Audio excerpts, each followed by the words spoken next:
सर्वेश्वर भगवान की जय। वृंदावन बिहारी लाल की जय। गिरिराज महाराज की जय। त्रिवेणी संगम की जय। भागवत भगवान की जय। पूज्य सद्गुरुदेव भगवान की जय। जय जय श्री राधे श्याम।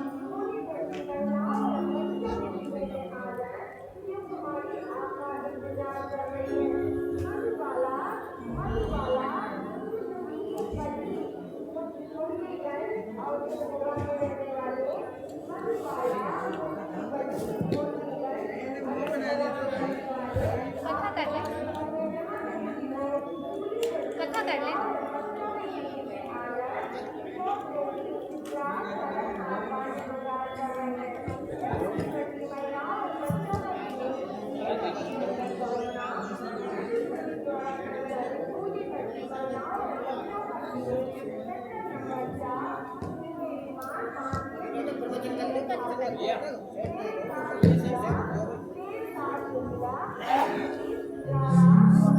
बोलिए भक्तवत्सल भगवान की जय।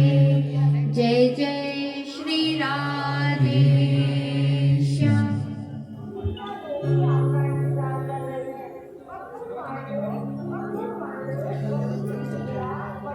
अब तक हम लोगों ने कथा में श्रवण किया कि दक्ष ने भगवान शिव का अपमान किया और फिर भगवान शिव ने अपने गणों के द्वारा उस दक्ष के यज्ञ को विध्वंस करा दिया। फिर सभी देवताओं ने ब्रह्मा जी के साथ भगवान शिव की स्तुति की और भगवान शिव से क्षमा याचना मांगी और कहा कि अब जो यज्ञ में शेष भाग बचेगा वह सब आपका होगा। और फिर पुनः यज्ञ प्रारंभ करने के लिए वहां पर उपस्थित हुए। वहां पर जैसे ही भगवान शिव ने दक्ष के शरीर में बकरे का सिर लगाया और जैसे कि कोई पुरुष सोकर जागता है उसी प्रकार दक्ष उठकर खड़े हो गए और भगवान शंकर के सामने हाथ जोड़कर भगवान शिव की स्तुति करने लगे। भूयान अनुग्रह अहो भवता कृतो मे दंडस्त्वया मये व्रतो यदपि प्रलब्धा न ब्रह्म बन्धुषु त्वां भगवन्नवज्ञा तुभ्यं हरिश्चाकृत एव धृतव्रतेषु। दक्ष ने भगवान शिव के सामने हाथ जोड़कर कहा कि भगवान, मैंने जो आपका यह अपराध किया है उसके बदले में आपने जो मुझे यह दंड दिया है, मेरे ऊपर अनुग्रह किया है। यह जो आपने दंड दिया है यह दंड नहीं है, यह मेरे ऊपर आपने अनुग्रह किया है, क्योंकि आप तो नाम मात्र के जो ब्राह्मण होते हैं उन पर भी आप दोष भरी दृष्टि से नहीं देखते हैं। फिर तो हम जैसे ब्राह्मणों को जो यज्ञ आदि करते हैं भला आप उन्हें कैसे भूल सकते हैं। और आपने ही आत्म तत्व ज्ञान के उपदेश के लिए हम ब्राह्मणों को अपने मुख से उत्पन्न किया था। जैसे कि कोई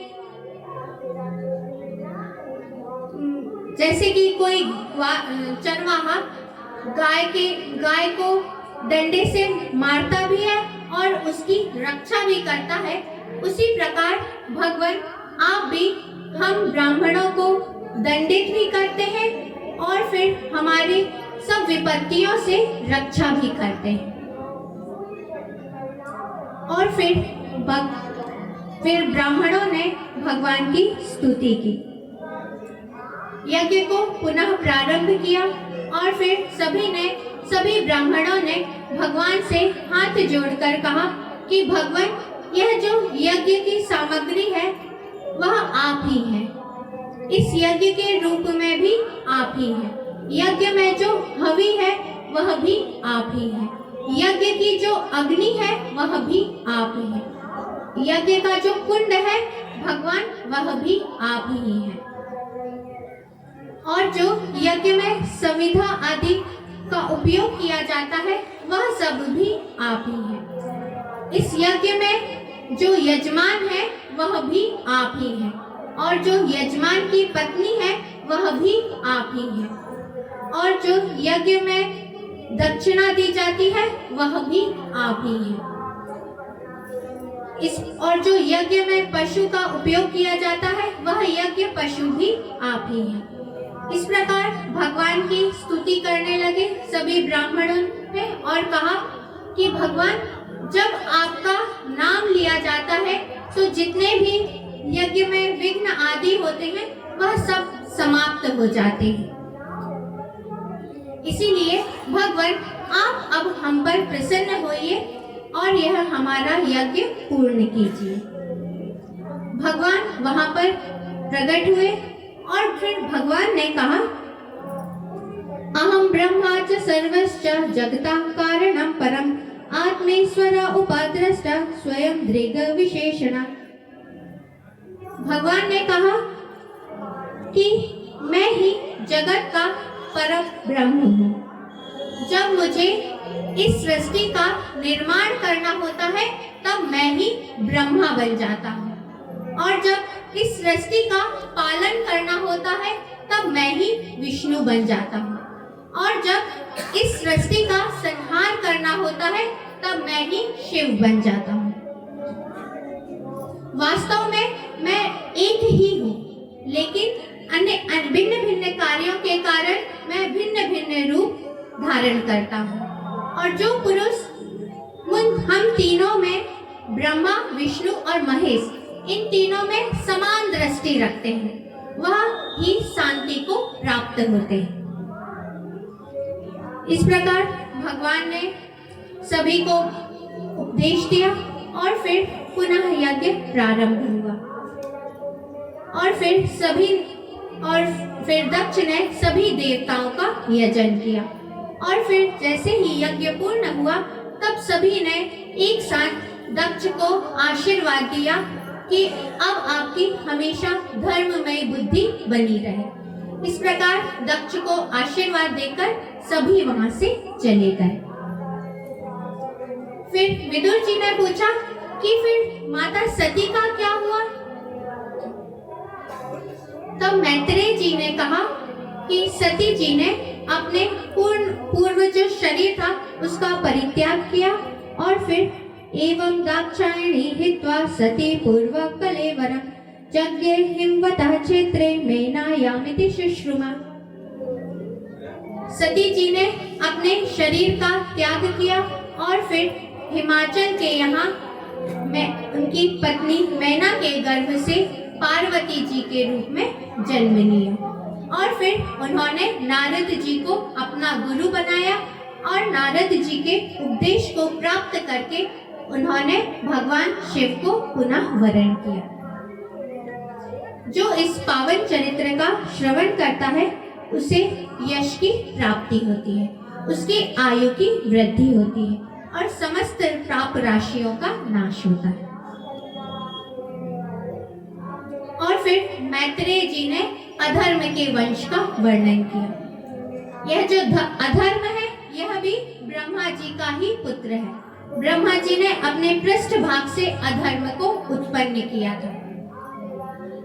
अधर्म के वंश का वर्णन करते हुए मैत्रेय जी ने कहा कि जो अधर्म था यह 7 पीढ़ियों तक चला और फिर यह जो अधर्म के मार्ग पे चलता है उसकी यात्रा नरक में जाकर समाप्त होती है और जो धर्म में पथ पर चलता है वह उसे भगवान की प्राप्ति होती है।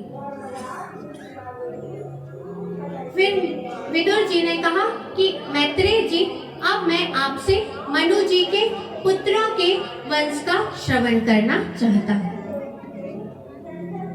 मैत्रेय जी ने कहा कि मनु जी के 2 पुत्र थे, उत्तानपाद और प्रियव्रत। जाये उत्तानपादस्य सुरुचि सुरुचिस्तयो। उत्तानपाद की दो रानियां थी, सुनीति और सुरुचि, जिसमें से जो सुरुचि थी वह छोटी रानी थी और उत्तानपाद को अधिक प्रिय थी। जो सुनीति थी बड़ी रानी, उनके पुत्र का नाम था ध्रुव, और जो छोटी रानी थी सुनीति, उनके पुत्र सुरुचि, उनके पुत्र का नाम था उत्तम। एक बार राजा उत्तानपाद अपने सिंहासन पर बैठे हुए थे। उनकी गोद में छोटी रानी का पुत्र उत्तम बैठा हुआ था। ध्रुव जी खेलते खेलते वहां पर आए और वह भी पिता की गोद में बैठने के लिए जाने लगे। जैसे ही सुरुचि ने देखा कि उत्तम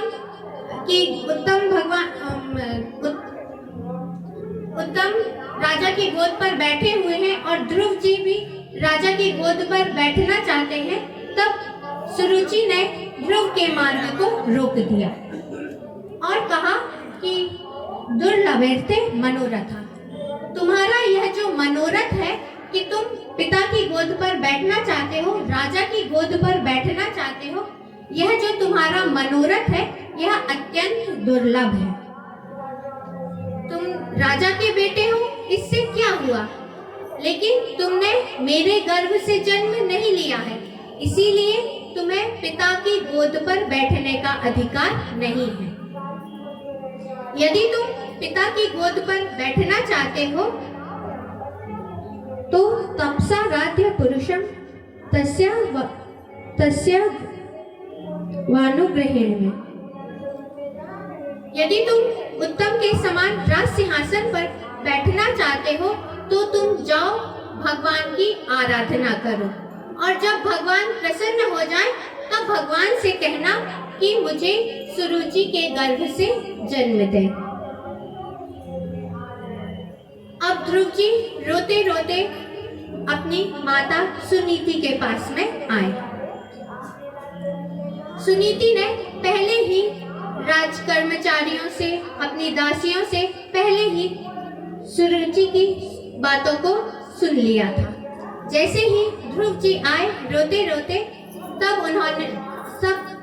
सुनीति ने अपने पुत्र ध्रुव को अपनी गोद में बिठा लिया और कहा कि बेटा, तुम्हें किसी के भी अमंगल की कामना नहीं करनी चाहिए, क्योंकि जो दूसरे का अमंगल करता है उसका फल उसे स्वयं ही भोगना पड़ता है। तुम्हारी माता सुरुचि ने विमाता होने के कारण, सौतेली माता होने के कारण बात तो बिल्कुल ठीक ही कही है। सत्यम सुरुच्या भेतम भवान में यह दुर्भाग्या उदरे ग्रहीता। तुमने मुझ दुर्भाग्य के गर्भ से जन्म लिया है और मैं तुम्हारे दुख को दूर करने वाला भगवान श्री हरि के अतिरिक्त और किसी को भी नहीं देखती हूँ। इसीलिए यदि तुम उच्च सिंहासन को प्राप्त करना चाहते हो तो तुम्हें भगवान की आराधना करनी चाहिए। और ध्रुव जी निकल पड़े अपनी माता के दिखलाए हुए रास्ते पर। नारद जी ने देखा कि इतना छोटा बालक क्या करना चाहता है, यह जानने के लिए नारद जी ध्रुव जी के पास में आए और नारद जी ने अपना पाप नाशक हाथ ध्रुव जी के सिर पर फेरा और फिर ध्रुव जी से कहा कि बेटा, मैं नहीं समझता कि तुम्हारी अवस्था 5 वर्ष की है, तुम्हें किसी के बात से मान अपमान हो सकता है। यह अवस्था तो तुम्हारी खेलने कूदने की है, इसीलिए तुम क्रोध को त्याग कर वापस अपने नगर लौट जाओ। नारद जी ने कहा कि तुम यह जो परम पद को प्राप्त करना चाहते हो, मुनिया पद्मिं यस्य निसंगे नूरु जन्म भी, यह मुनियों के लिए भी अत्यंत दुर्लभ है। सनकादि आदि ऊर्ध्व रेता योगी भी कई जन्मों तक तप करते हैं, तब भगवान के स्थान को प्राप्त, भगवान को नहीं प्राप्त कर पाते हैं। और तुम तो इतने छोटे बालक हो, 5 वर्ष के हो, इसीलिए तुम अपना यह जो मनोरथ है इसे त्याग दो और अपने घर को लौट जाओ। और फिर नारद जी ने कहा, गुणाधिकान मुदम लिप्से धनु क्रोसा गुणाधमार, कि जो अपने से अधिक गुण वाला होता है उस पर सम्मान की दृष्टि से देखना चाहिए, प्रसन्न होना चाहिए, और जो अपने से कम गुण वाला हो उस पर दया का भाव होना चाहिए, और जो अपने समान गुण वाला हो उस पर उससे मैत्रिता की भावना रखनी चाहिए। ऐसी भावना रखने से फिर उसे किसी की भी बात का दुख नहीं होता है। नारद जी ने कहा कि मुझे घोर क्षत्रिय स्वभाव प्राप्त है, इसीलिए और मैं इस समय अपनी जो विमाता है, सौतेली माता है, उनके जो शब्द हैं उससे मैं इतना अधिक दुखी हो गया हूँ, मेरा हृदय इतना विदीर्ण हो गया है कि उसमें जो आप उपदेश दे रहे हैं यह मेरे उपदेश नहीं ठहरते हैं। इसीलिए अब तो आप मुझे वह मार्ग बतलाइए जो सबसे श्रेष्ठ हो और जिस पर मेरे बाप दादा भी ना बैठे हो। नारद जी ने देखा कि ध्रुव जी का संकल्प तो बड़ा ही दृढ़ है, तो फिर उन्होंने ध्रुव जी से कहा, तत्तात गच्छ भद्रमते यमुना यास्तटम शुचि पुण्यम मधुवनम यत्र सानिध्यम नित्य दाहरे। बेटा अब तुम जाओ यमुना जी के किनारे वृंदावन मधुवन, जहाँ पर भगवान श्री हरि का नित्य निवास स्थान है।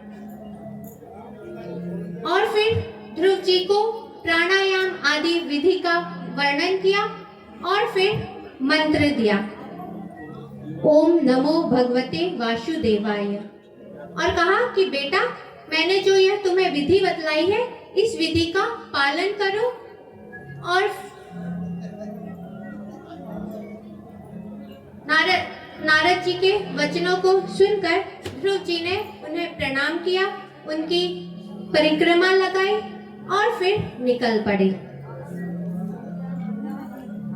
और इधर नारद जी आए राजा उत्तानपाद के पास में और उन्होंने कहा, राजन अब आप अपने पुत्र की बिल्कुल भी चिंता ना करें, क्योंकि उसके रक्षक अब भगवान स्वयं है।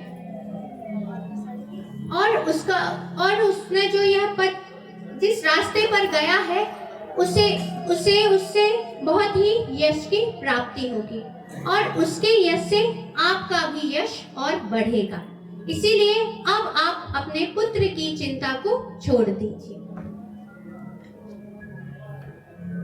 अब ध्रुव जी पहुंचे ययो मधुवनम पुण्यम हरिश्चरणम चर्चितम, मधुवन में वृंदावन में, जहाँ पर भगवान श्री हरि का नित्य निवास स्थान है। ध्रुव जी ने यमुना जी में स्नान किया और आसन बिछाया और फिर नारद जी ने जो उपदेश दिया था उस उपदेश का पालन करते हुए प्राणायाम की विधि के द्वारा अब भगवान की आराधना करने लगे। अब ध्रुव जी भगवान की कैसे तप कर रहे हैं यह सुनिए। त्रिरात्रांते कवित वदरासना। अब ध्रुव जी 3 दिन में एक बार कैथ और बेर का फल खाकर के रह रहे हैं और भगवान की आराधना कर रहे हैं। जैसे ही दूसरा महीना प्रारंभ होते ही ध्रुव जी ने द्वितीयम च तथा मासम षष्ठे अर्भ को दिने। अब देखिए 6 दिन में ध्रुव जी दिन में एक बार सूखे तिनके और पत्ते को खाकर भगवान श्री हरि की आराधना कर रहे हैं। और फिर जैसे ही तीसरा महीना प्रारंभ हुआ, अब क्या ले रहे हैं ध्रुव जी? तृतीयम चान यनु मासम नवमे हनि आव भक्षा उत्तम श्लोक मुपाधावत समाधिना।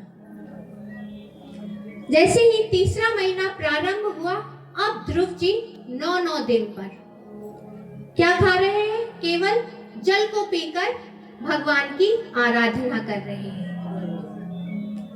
और जैसे ही चौथा महीना प्रारंभ हुआ, चतुर्थमपि वैमासम द्वादशे हनि।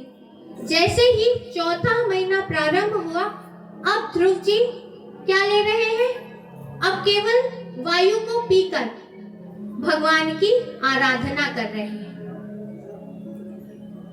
और फिर जैसे ही पांचवा महीना प्रारंभ हुआ, पंचमे मास्य अनुप्राप्ते जिता श्वासो नृपात्मजा।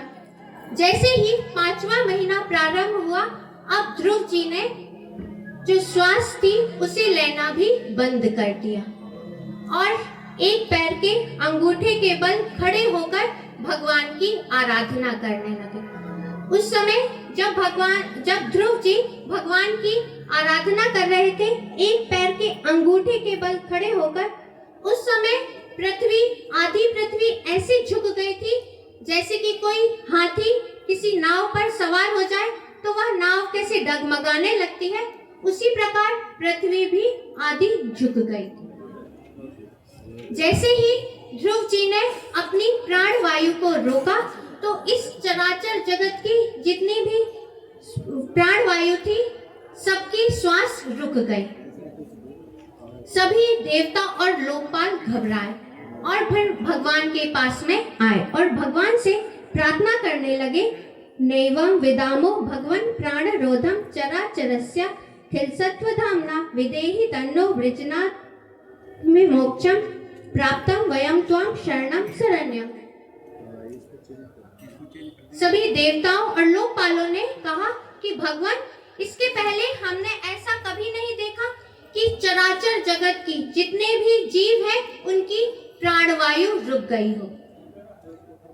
भगवान ने कहा, आप लोग घबराए नहीं, उत्तानपाद का जो पुत्र है ध्रुव, वह मेरे साथ एक हो गया है और उसी के कारण सभी की प्राणवायु रुक गई है। अब आप लोग अपने अपने धाम पर जाइए, मैं जा रहा हूँ ध्रुव को उस तप से विरत करने।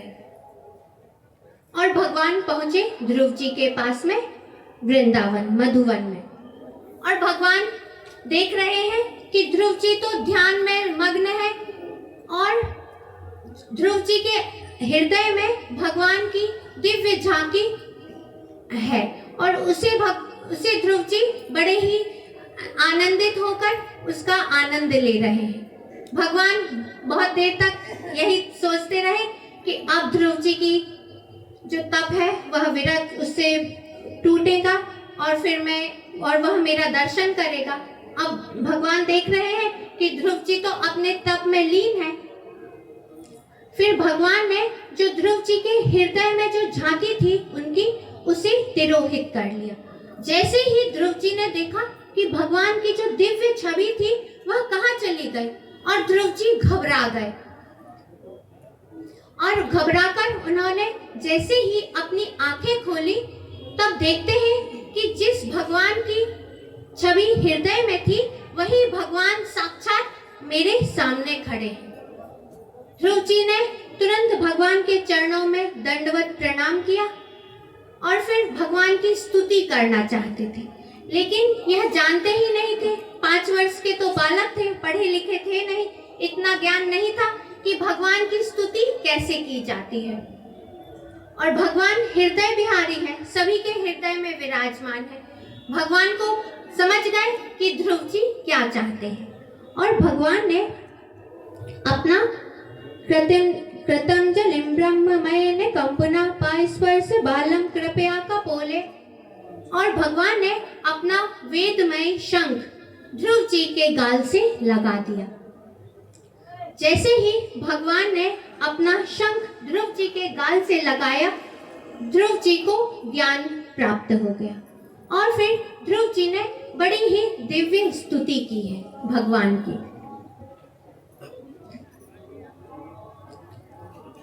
यो अंतः प्रविश्य मां विमां प्रसुप्तां संजीवयत्यखिल शक्तिध्वरा स्वधाम्ना अन्यास हस्त चरण श्रवणत्व गादीन प्राणान नमो भगवते पुरुषाय तुभ्यं। ध्रुव जी कह रहे हैं कि भगवान, मैं आपको प्रणाम करता हूँ। आप ही हमारे अंतःकरण में विराजमान होकर हमारी जो यह इंद्रियां हैं उनमें प्राणों का संचार करते हैं और फिर उन्हीं इंद्रियों में जब आप प्राणों का संचार करते हैं तब यह हाथ कार्य करते हैं, आंखें देखती हैं, मुख से बोलते हैं। भगवान, आप ही समस्त जितने भी जीवधारी हैं उनके अंदर चेतना के रूप में आप ही विराजमान हैं। भगवान, मैं आपको प्रणाम करता हूँ। और फिर भगवान ने कहा, ध्रुव जी, मैं आपके मनोरथ को जानता हूँ। आप जो पद को प्राप्त करना चाहते हैं वह अत्यंत दुर्लभ है, फिर भी मैं आपको वह देता हूँ। और फिर भगवान ने कहा कि ध्रुव, जब तुम्हारे पिता उत्तानपाद तुम्हें राज्य सौंपकर वन को चले जाएंगे तब तुम 36,000 वर्ष तक निष्कंटक इस पृथ्वी पर राज्य करोगे और फिर तुम्हें उस लोक की प्राप्ति होगी। ध्रुव जी ने का जो संकल्प था जिसे वह प्राप्त करना चाहते थे, ध्रुव जी ने तो उसे प्राप्त कर लिया, लेकिन ध्रुव जी को अब प्रसन्नता नहीं हो रही है। ध्रुव जी मन ही मन यह सोच रहे हैं कि जिस भगवान को ऋषि महर्षि सनकादि आदि ऋषि दिव्य योग समाधि के द्वारा भी प्राप्त नहीं कर पाते हैं, जन्म जन्मों तक ऋषि महर्षि जितने भी हैं वह सब तप करते रहते हैं भगवान को प्राप्त करने के लिए। उन्हीं भगवान को मैंने केवल 6 महीने में ही प्राप्त कर लिया, लेकिन उन भगवान से मैंने क्या मांगा? इस संसार को ही मांगा।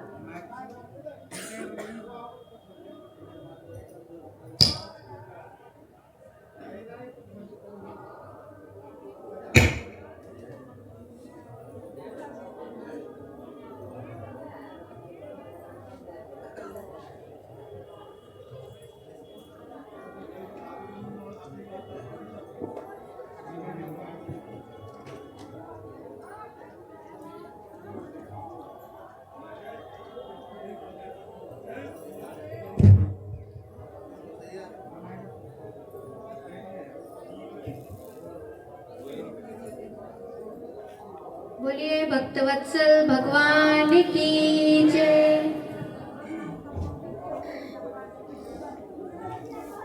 अब ध्रुव जी को वैसे प्रसन्नता नहीं हो रही है।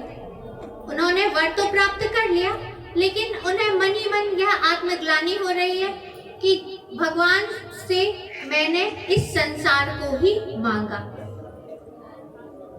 और कह रहे हैं कि जिस मनुष्य की आयु पूर्ण हो जाती है उसके लिए चिकित्सा आदि सब व्यर्थ होती है, उसी प्रकार मैंने भी भगवान को प्राप्त तो किया, लेकिन भगवान से यह संसार ही मांगा।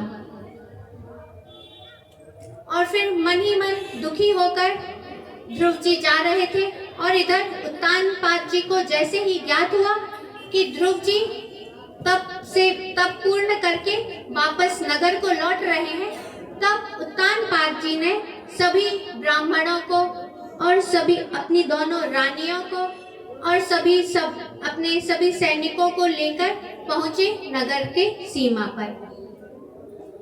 और ध्रुव जी का बड़ा ही सभी ने स्वागत सत्कार किया। अब ध्रुव जी वह ध्रुव नहीं रह गए हैं, अब भगवान के का दर्शन प्राप्त करके, भगवान के चरण कमलों का स्पर्श प्राप्त करके उनके जितने भी समस्त पाप राशियां थी वह सब समाप्त हो गई। ध्रुव जी आए और उन्होंने अपने पिता को प्रणाम किया और दोनों माताओं के चरण स्पर्श किए। और फिर उत्तानपाद जी ने देखा कि अब ध्रुव जी युवावस्था को प्राप्त हो गए हैं, तब उन्होंने ध्रुव जी को राज्य सौंपकर वन को चले गए भगवान की आराधना करने के लिए। ध्रुव जी का विवाह शिशुमार की पुत्री भ्रमि के साथ में हुआ और उनके कल्पवत्सर नाम के पुत्र हुए। और ध्रुव जी का दूसरा विवाह ईलायाम अपि भार्यायां वायो पुत्रा महाबलम, वायु की पुत्री ईला के साथ भी विवाह हुआ और उत्तम नाम के एक पुत्र ने जन्म लिया और एक पुत्री भी थी। एक बार ध्रुव जी के जो छोटे भाई थे उत्तम, वह शिकार खेलने के लिए जंगल गए और वहां पर उन्हें एक उत्तम नाम के यक्ष ने ही उनका वध कर दिया। जैसे ही ध्रुव जी को ज्ञात हुआ कि मेरे छोटे भाई उत्तम का यक्षों ने वध कर दिया है, तब ध्रुव जी क्रोधित होकर हाथों में अस्त्र शस्त्र लेकर रथ में सवार होकर पहुंच गए यक्षों की राजधानी अलकापुरी पर और फिर वहां पर निरपराध यक्षों का वध करने लगे। जैसे ही मनु जी ने देखा कि ध्रुव जी ने तो यह अधर्म का मार्ग अपना लिया है, तब फिर वह वहां पर सब प्रकट हुए और फिर उन्होंने कहा औत्तानपादिं कृपया पितामहो मनुर्जगादोपगता सहर्षभि। मनु जी ने कहा कि बेटा ध्रुव, तुमने तो यह अधर्म का मार्ग अपना लिया है, तुम्हें क्रोध नहीं करना चाहिए, क्योंकि क्रोध से नरक की प्राप्ति होती है। काम क्रोध मद लोभ सब नाथ नरक के पंथ। तुमने यह जो मार्ग अपनाया है यह नरक का मार्ग है, इसीलिए बेटा तुम अपने इस क्रोध को शांत करो। और फिर मनु जी ने बतलाया कि अधिक क्रोध करना अच्छा नहीं है, क्योंकि इसके वशीभूत होकर तुम जो यह निरपराध यक्षों का वध कर रहे हो यह उत्तम नहीं है। और फिर कह रहे हैं कि जिस प्रकार जो बैल होते हैं वह उनकी नाक में नकेल कस देते हैं तो वह अपने जो मालिक होते हैं उन्हीं के बस में होते हैं, उसी प्रकार यह जो संसार है यह सब भगवान के अधीन है। इसीलिए यहाँ पर जो कुछ भी घटनाएं घटित हो रही हैं वह सब भगवान के ही कारण हो रही है। फिर ध्रुव जी का क्रोध शांत हुआ और फिर वहां पर यक्षों के जो कुबेर जी थे वह प्रकट हुए और कुबेर जी ने वहां पर आकर कहा कि ध्रुव, ना तो तुम्हारे भाई उत्तम का वध यक्षों ने किया है और ना ही तुमने इन निरपराध यक्षों का वध किया। यह सब भगवान काल के ही अधीन है, इसीलिए बेटा तुम अपना यह क्रोध शांत करो, मैं तुम्हारे ऊपर प्रसन्न हूँ। और फिर कुबेर जी ने कहा कि बेटा तुम मुझसे कुछ वरदान प्राप्त करना चाहते हो तो मांग लो। तब ध्रुव जी ने कुबेर जी से मांगा हरैसो बप्रे चलितम स्मृतिम यया, कि मुझे भगवान श्री हरि की स्मृति बनी रहे, यह मुझे वरदान दीजिए। और फिर कुबेर जी ने भगवान श्री हरि की स्मृति हमेशा बनी रहे यह वरदान दिया और फिर वहां से चले गए। ध्रुव जी ने भगवान के बतलाए अनुसार 36,000 वर्ष तक राज्य किया। बोलिए भक्तवत्सल भगवान की जय। पूज्य सद्गुरुदेव भगवान की जय।